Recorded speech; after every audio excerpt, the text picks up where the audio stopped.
Kinilala ng Office of the Civil Defense sa Central Visayas kung OCD-7 ang taunang blood donation drive ng Bombo Radio Philippines bilang malaking ambag sa paghahanda laban sa mga kalamidad.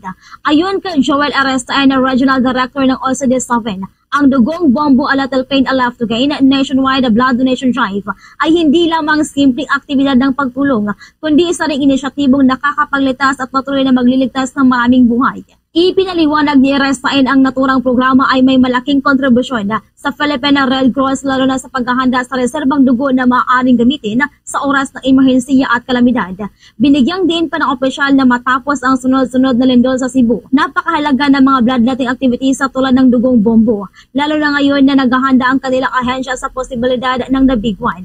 Aniya, kung sakaling mangyari ang naturang sakuna, kailangang may sapat na supply ng dugo para sa mga magiging biktima. Hinikayat din ni Arestaen ang publiko na makiisa sa Dugong Bombo sa darating na Nobyembre 15. Nagaganapin na sa 3rd floor Cinema Hallway BSM City Cebu, Mabolo. Suportado ang nasabing aktibidad ng iba't ibang ahensya ng gobyerno at pribadong sektor bilang patunay ng patuloy na pagkakaisa at pagtutulungan para sa kapakanan at kaligtasan ng mamamayan. Malaking tulong ito sa programa ng Philippine Red Cross at saka para din sa preparedness.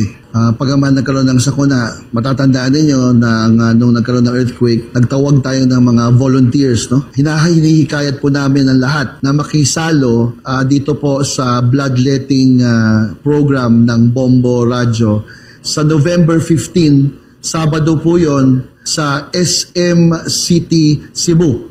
Mula rito sa Bombo Radio Cebu, Bobo Cheremy Balingat. This is Bombo Radio Philippines, the #1 and most trusted source of news and information. Basta Radio, Bombo!